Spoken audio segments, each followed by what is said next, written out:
નમસ્કાર, સચિના કિચનમાં આપનું હાર્દિક સ્વાગત છે। આજે આપણે ખારી શીંગ બનાવતા શીખીશું। તેમાં સૌપ્રથમ કાચા શીંગદાણા લઈશું, તેને ગરમ પાણીમાં મિક્સ કરીશું।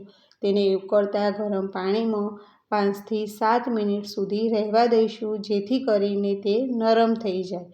ત્યારબાદ આપણે તેને એક ઝારાની મદદથી બધા દાણાને બહાર કાઢી લઈશું અને સ્વચ્છ કપડામાં 15 થી 20 મિનિટ સુધી તેને સૂકવી દઈશું, જેથી કરીને તેમાં રહેલું વધારાનું પાણી હોય તે સુકાઈ જાય। ત્યાં સુધી આપણે એક ગેસ પર કઢાઈમાં મીઠું લઈશું અને તે મીઠું આપણે ટાટાનું કે નિરમાનું કોઈ પણ ખાવાનું મીઠું લઈ શકીએ છીએ।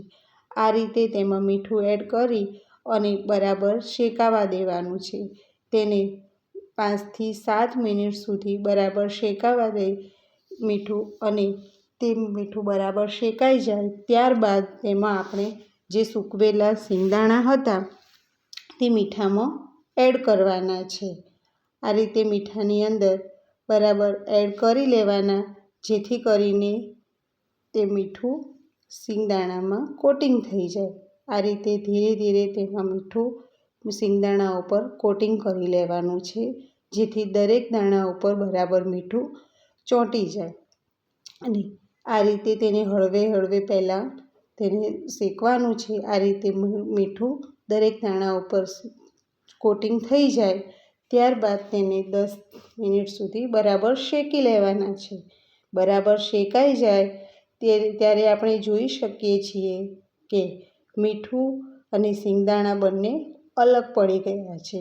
આ રીતે બરાબર શેકાઈ જાય ત્યારબાદ તમે જોઈ શકો છો કે આ શીંગદાણા છે તે બરાબર શેકાઈ અને મીઠાથી છૂટા પડી ગયા છે। હવે તેને ઝારાની મદદથી એક કપડામાં આપણે સૂકવી દેવાના છે।